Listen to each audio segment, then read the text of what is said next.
No livro de Mateus, no capítulo 25, do versículo 1 até o versículo 13, está narrada a parábola das 10 virgens. Eu quero ler apenas um pequeno trecho, no final aqui, no versículo 10, para explicar essa questão do arrebatamento. E diz assim: E tendo elas ido comprá-lo, chegou o esposo, e as que estavam preparadas entraram com ele para as bodas, e fechou-se a porta. E depois chegaram também as outras virgens, dizendo: Senhor, Senhor, abre-nos. E ele respondendo disse: Em verdade vos digo que não vos conheço. Vigiai, pois, porque não sabeis o dia nem a hora em que o Filho do Homem há de vir. Esses dias atribulados que estamos passando aí, e que realmente o fim do mundo veio à tona nos estudos, nos comentários e nas pregações, Todo mundo está vendo que realmente o mundo está bastante estranho e vendo que o fim de todas as coisas estão chegando. Então eu comecei a também trabalhar nesse sentido, a olhar, a observar mais as coisas ao meu redor.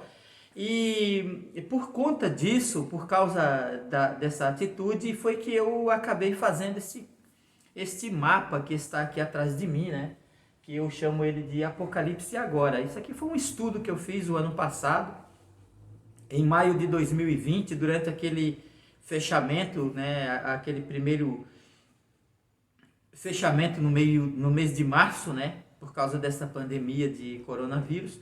Então eu me debrucei, eu sou muito, eu gosto demais de estudar a Bíblia, e aí para mim foi uma oportunidade única que eu tive, e me dediquei, então consegui fazer esse mapa que está atrás de mim aí, que ele é um esquema do livro de Apocalipse,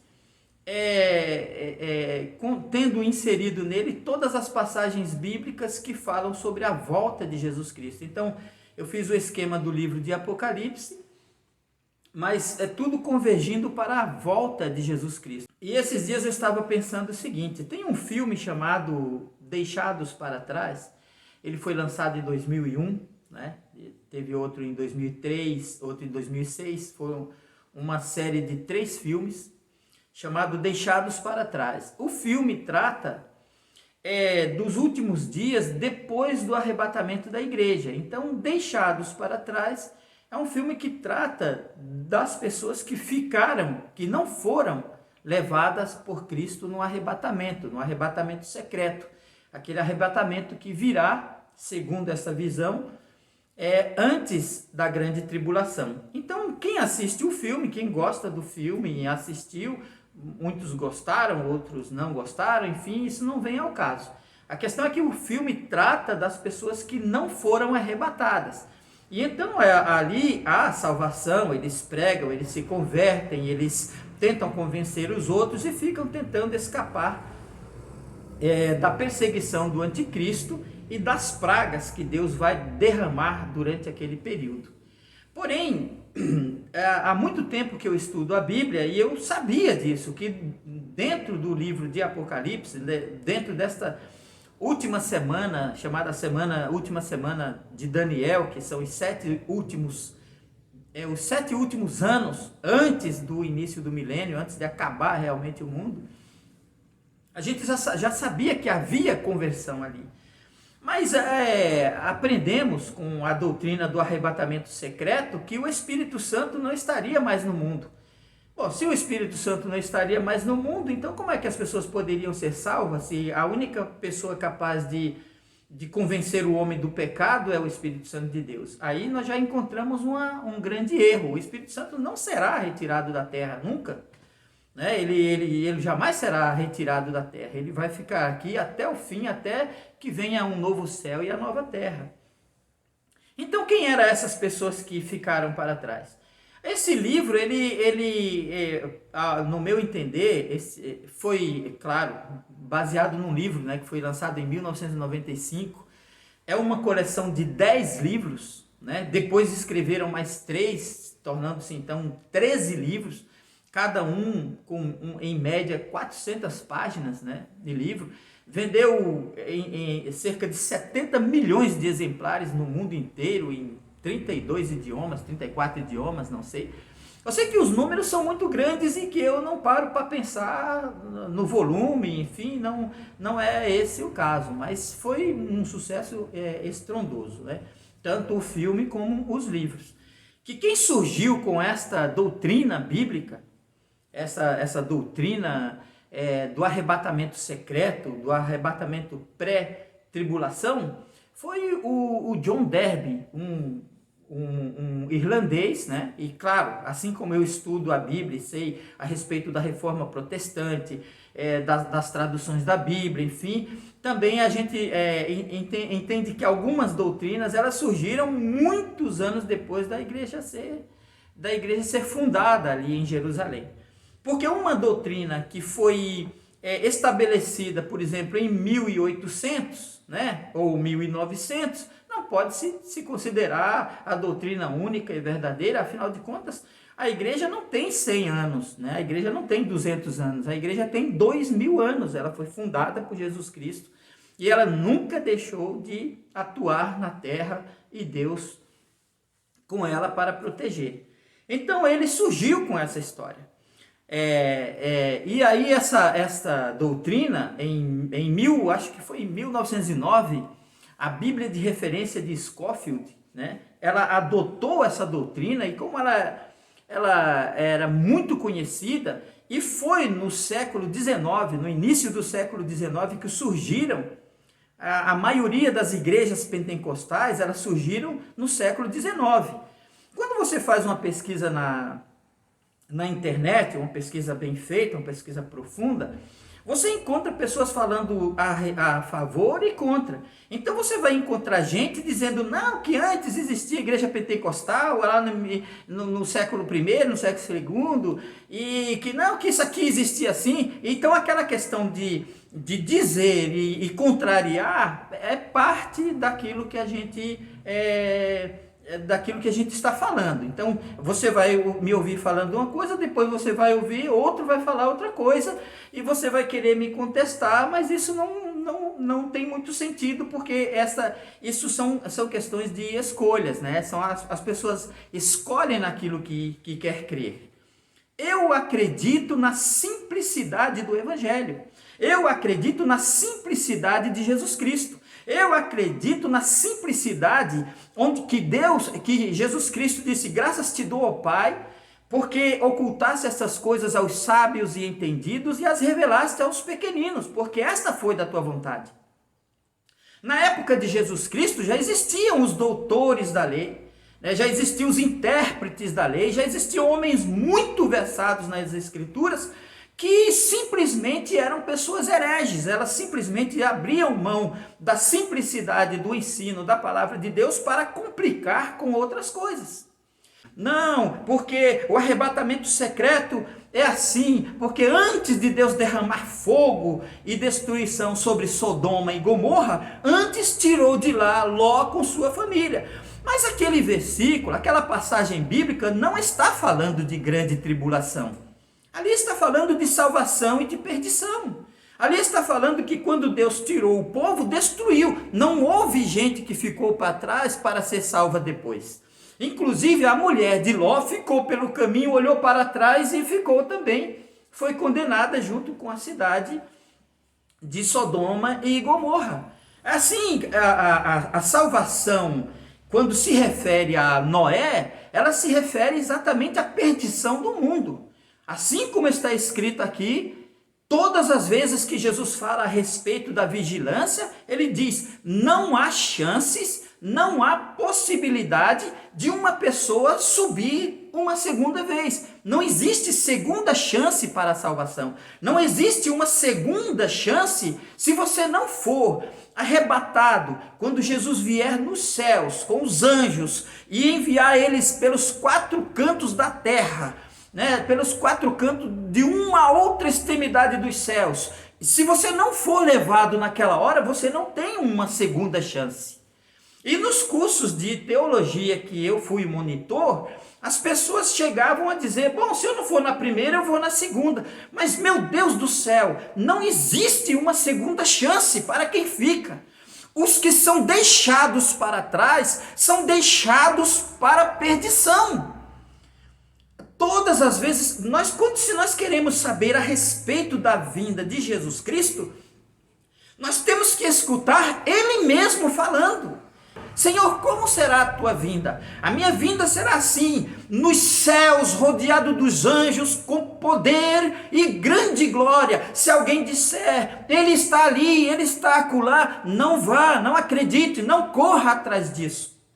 Se você ama as Escrituras, se você quer estudar a Bíblia, com afinco, existe material de sobra, existe material que você pode se aprofundar, você pode aprender grego, hebraico, aramaico, inglês, espanhol, francês, alemão, porque existe um material abundante aí na internet, né? Já existia nas livrarias, já existia esse material nas livrarias, nas bibliotecas, mas hoje na internet isso é muito fácil. Então você pegar um texto bíblico e ficar discutindo, porque Jesus nos livrará da tribulação e não na tribulação. Essa história de você ficar complicando com uma partícula, se Jesus vai me livrar da tribulação ou na tribulação, você quer complicar as coisas. Porque você abre mão de um vasto... de uma vasta informação que a Bíblia dá a respeito da vinda de Jesus, para ficar quebrando cabeça com uma palavra no original, o que ela quer dizer, por que ela quer dizer, e assim por diante. Eu creio na simplicidade do Evangelho, eu creio na simplicidade da Bíblia. Qualquer pessoa, a Bíblia, essa simplicidade não quer dizer que ela seja uma coisa simplória.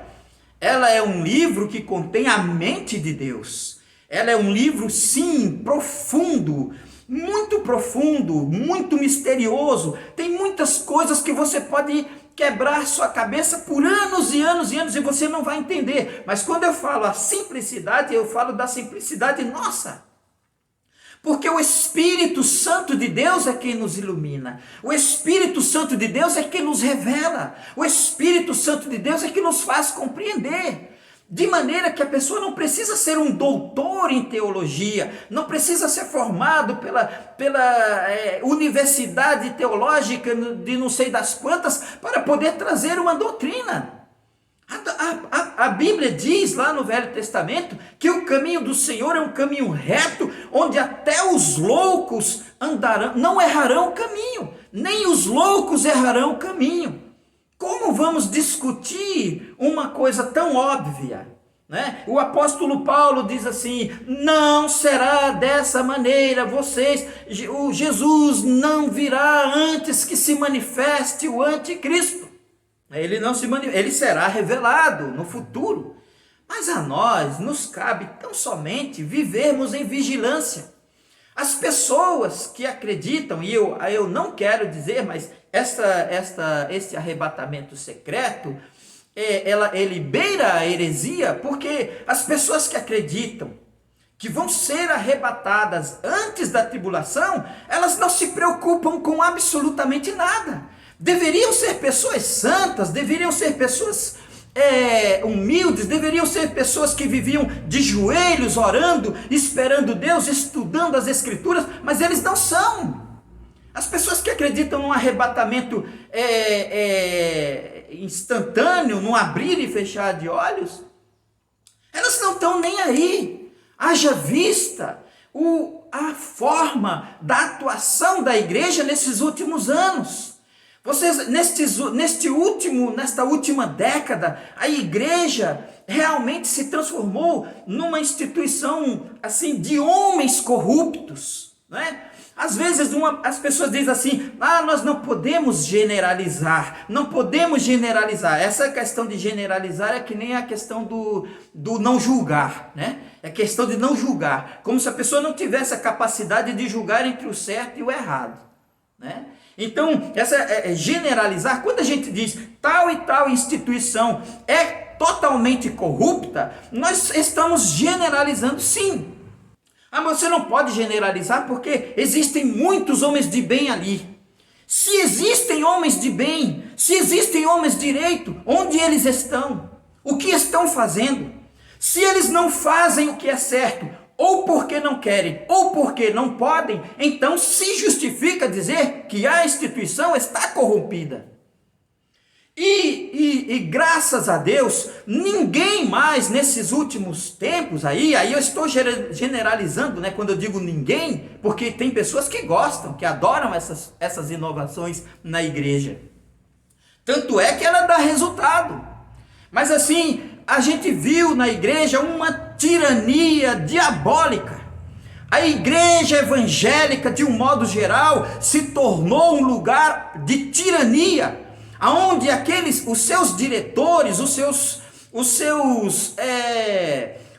pastores, os líderes corruptos, foram corrompidos pelo dinheiro, corrompidos pela iniquidade. Quando eles veem um vídeo como esse, falando sobre a vinda de Jesus Cristo, aí querem se levantar contra ou fazer não sei o que, mas eles não se importam de transformar a igreja num bailão, eles não se importam de transformar a igreja numa discoteca. Quem entrega a igreja ao mundanismo não pode pensar em falar sobre batismo com o Espírito Santo, não pode falar de santidade, não pode falar de pureza. Quando destrói as bases e os fundamentos da igreja, eu tenho neste vídeo, neste canal aqui, um vídeo dizendo: Deus não se deixa escarnecer, Deus não se deixa escarnecer. Eu prego a palavra de Deus com convicção e certeza. Deus realmente não se deixa escarnecer. Eles destruíram a simplicidade do evangelho com todo o mundanismo, com toda a iniquidade, porque eles esperam que num momento, num abrir e fechar de olhos, eles podem estar dançando, eles podem estar sambando, né? E vem com tanta mentira, que aí de repente eles se encontram na presença de Deus sem nenhum sofrimento. Ah, nós estamos aqui no carnaval porque nós estamos evangelizando. Ah, nós estamos aqui nesse lugar horrível aqui porque estamos evangelizando. Ah, nós nos vestimos de palhaço porque estamos evangelizando. Evangelizar é pregar o evangelho. Evangelizar é anunciar a vinda de Jesus Cristo. Evangelizar é exortar o mundo ao arrependimento. Jesus não disse assim: ide por todo mundo e sambai o evangelho, ide por todo mundo e representai o evangelho, ide por todo mundo e apresentai com teatros o evangelho, ide por todo mundo e dançai o evangelho, ide por todo mundo e gracejai do evangelho, fazei piadas com o evangelho. Isso não foi dito. Jesus nos mandou pregar o evangelho do arrependimento. Arrependei-vos, porque é chegado o reino dos céus. Este é o evangelho que tem que ser pregado. Agora, essa questão que eu digo que beira a heresia, porque muitas pessoas pensam que se não forem arrebatadas secretamente, eles vão ter uma chance, igual o vídeo, né? O filme Deixados para Trás. As pessoas estão lutando pela salvação. E eu digo, beira a heresia, e outros dizem que é uma heresia, porque alguns, quando eu morava na cidade de Curitiba, eu frequentava a escola dominical na Assembleia de Deus, e eu vi muitas vezes os professores dizendo que aquele que não subir da primeira vez vai pagar com seu próprio sangue. Quer dizer, que tinha que ficar para morrer, para pagar com o seu próprio sangue. É uma heresia ou não é uma coisa dessa? É uma heresia. Nós somos salvos pelo poder do sangue de Jesus Cristo, não existe outra salvação. Quer dizer, e dizer que quem não for salvo agora vai pagar com o próprio sangue, o que é o meu sangue? Para salvar a mim mesmo. Então, não deixa de ser uma heresia. Heresia pensar que a igreja vai ser arrebatada e que você vai ter uma segunda chance. Está dizendo aqui, ó, E tendo elas ido comprá-lo, chegou o esposo, e as que estavam preparadas entraram com ele para as bodas. E depois chegaram também as outras virgens, dizendo: Senhor, abre-nos. E ali diz, né, fechou-se a porta, né? E ele respondeu e disse: em verdade vos digo que não vos conheço. Se você não for arrebatado quando Jesus vier, não haverá segunda chance. Os deixados para trás são deixados para morrer, são deixados para o castigo e para o julgamento de Deus que virá sobre eles. E existem muitas coisas que eu não vou falar aqui, porque são coisas mais complicadas. Teria muito tempo para explicar e não vou falar. Mas o que eu quero dizer é o seguinte: a simplicidade do Evangelho nos diz que Jesus Cristo virá nas nuvens dos céus. Eis que vem com as nuvens e todo olho o verá. E logo depois da aflição daqueles dias, quer dizer, logo depois da tribulação, aparecerá nos céus o sinal do Filho do Homem, vindo nas nuvens com poder e grande glória. E ele enviará os seus anjos, que recolherá os seus escolhidos. Então os escolhidos estão ali. Se no livro de Apocalipse, na grande tribulação, existe salvação, é a salvação pela qual nós estamos lutando hoje. E as pessoas que estão cientes de que têm que viver nesse mundo e lutar pela sua própria vida até o fim, eles estão certamente mais preparados, estão debruçados na Bíblia, estão orando, estão vigiando, estão aguardando. Mas aqueles que acreditam num arrebatamento secreto, né, onde pode ir até uma segunda vez, eles não estão nem aí, se não vai na primeira. Como para muitos, não adianta você falar a respeito do fim do mundo. Para eles é assim: o dia que o mundo acabar, acabou. O dia que Jesus chegar, chegou. Mas isso não é uma forma correta de se esperar a vinda de Jesus Cristo. Jesus diz para nós estarmos atentos o tempo todo. Então, resumindo aqui este assunto, eu quero chamar mais uma vez aqui a atenção para esse quadro, né? Onde nesse quadro eu busquei colocar isso e entendi pelas escrituras que o arrebatamento ele será depois da grande tribulação. Agora, você vai dizer: bom, então nós vamos ter que morrer, nós vamos ter que fazer? Não. A Bíblia diz assim: quem tiver que ir para o cativeiro irá. Quem tiver que ser morto à espada, a espada será morto. A misericórdia de Deus é que nos guardará. A graça de Deus é que nos guardará. Se Deus, eles utilizam aquela história de que Ló, né, para justificar que Deus vai tirar o povo da terra antes de jogar as pragas, eles dizem que Ló foi tirado, e depois que Ló foi tirado da cidade, caiu fogo. Só que eles não lembram que, primeiro, isso não fala sobre a tribulação, isso fala de salvação. E eles esquecem que as 10 pragas que Deus jogou sobre o Egito, o povo de Deus estava lá dentro. O povo de Deus estava no Egito. Enquanto Deus castigava Faraó e os egípcios com 10 pragas, o povo de Deus estava lá. Mas Deus guardou. Então, se é nessa palavra que a gente se apega e que muita gente se apega, eu também acredito, né? Que assim como guardaste a palavra da minha paciência, eu também te guardarei da hora da tentação que há de vir sobre o mundo. Então Deus nos livrará dentro da tribulação. Deus preparará e nos guardará e nos conservará até o fim para o dia da salvação. Este evento espetacular, extraordinário, indescritível da vinda de Jesus Cristo não poderia ser uma coisa escondida. É com alarido e com voz de trombeta. É com alarido e voz de trombeta e de arcanjo. Enfim, poderíamos dizer assim que Jesus virá, sim, com grande alarido. Né? Será um evento que todo olho o verá.